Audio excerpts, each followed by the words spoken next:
Okay, it's time for some honesty now. Let's just be honest. With the story of Farrakhan being removed from Facebook, we gotta be honest about this. We knew this was coming. We knew that all of our black power, talking about ADOS, we knew that they would eventually come. And if we didn't anticipate that, then that's on us. We gotta be ahead of the game. We got to be steps ahead of the game. That's what having your own media is supposed to be about. We're supposed to have think tanks that are predicting our opposition's next move. And obviously, the next move is to purge us from their social media sites. Facebook, Twitter, YouTube, all owned by white people. But we have been able to build an audience on their platforms. Now we have to do the work of taking that audience and moving that audience to a black owned platform. It's time for some honesty now. If we're not taking advantage of this time that we have before they prepare to purge us off of these social media sites such as Facebook, they're already started on Facebook. You don't think they're not going to follow suit with other uh, social media platforms? WhatsApp app, Twitter, all of your guys' favorites. You know, black people are the hugest consumer of social media. We be on there all day, 24/7. You think they're gonna allow us to build power on their platforms? Come on, be serious. They're eventually gonna say, "Wow, they're really trying to come up on our social media platforms. This ADOS movement is gaining steam. Oh, all we gotta do is remove a few accounts. That's all. We're building power essentially with the permission of white supremacy. And as long as white supremacy gives us permission to collaborate and build power, we can continue to build power. And as soon as they pull the plug, we're done. No, family, we have to take the reins of this power building. We have to build our own sites. We have to move our platforms to those sites and build the popularity over there and build that audience over there on those sites. That way, even if they pull the plug on us on YouTube, which is where a majority of our black empowerment is, even if they pull the plug on us on YouTube, we can still reform on these other platforms.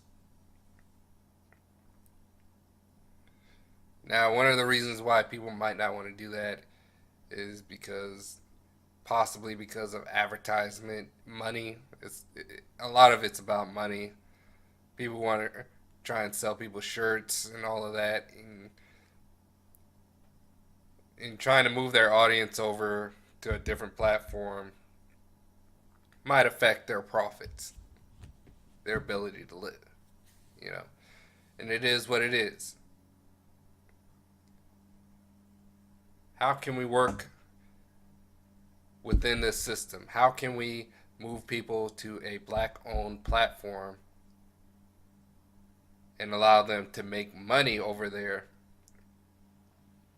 That way, they're not worried about how they're going to pay the rent, but they're also working within black people's interests. That's what we need to really focus on in terms of getting our own black platform. It has to be profitable. We got some options. We got Black Spot TV. We got Black Junction.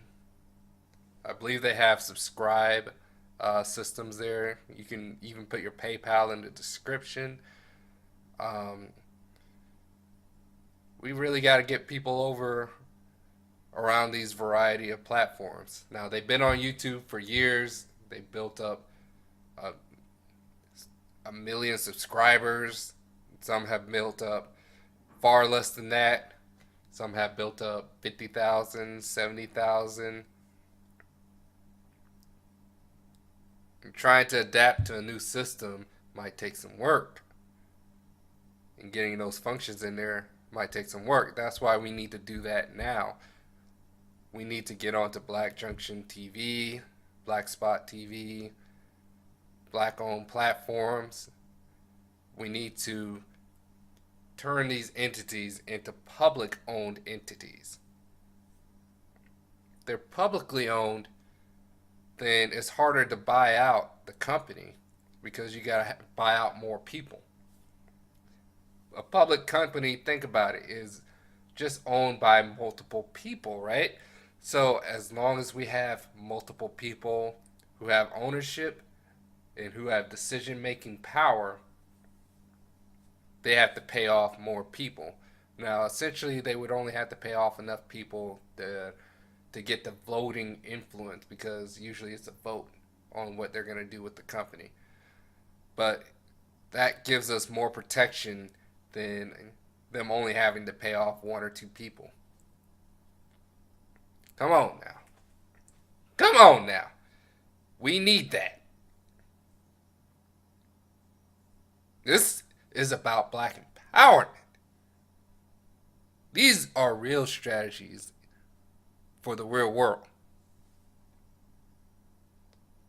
Black empowerment is going to be purged from social media. They're going to attempt to attack black empowerment platforms, black empowerment channels on YouTube, any black empowerment Facebook pages, Twitter accounts. Are we ready for that? What is our plan B? Black people are terrible at a plan B.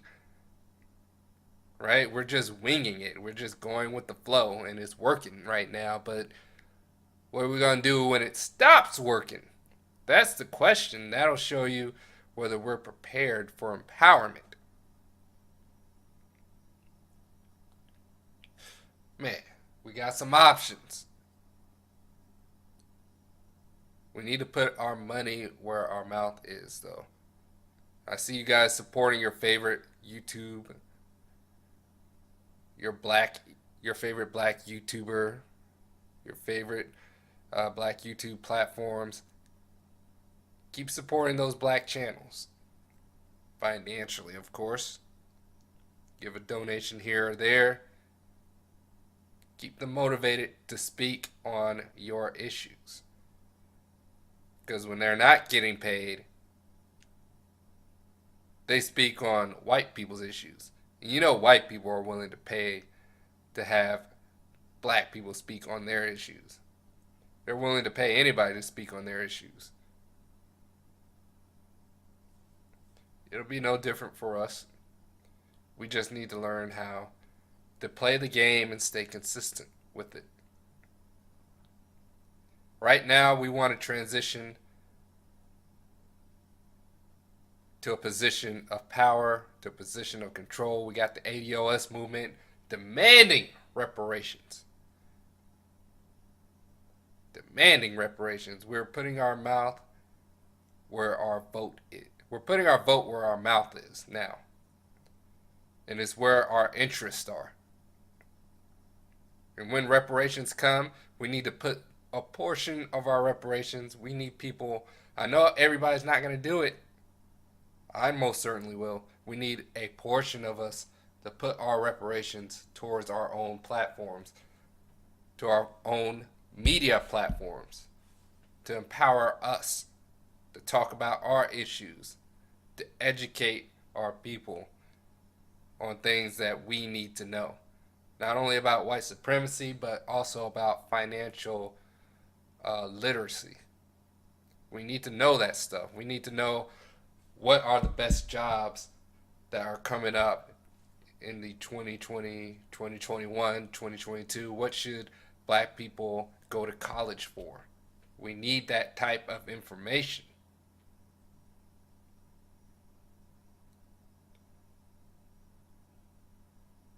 We need it all. You understand? We need our own black think tanks. And we have to be prepared to put down our money. We have to be prepared to put our money where our mouth is. But if you didn't see this coming, if we didn't understand this, if we weren't mentally prepared for this, more than likely it's because we didn't have the media, we didn't have the think tanks that was preparing us for this. So when it actually happens, then we end up on the losing end of the stick. We can't afford to lose anymore.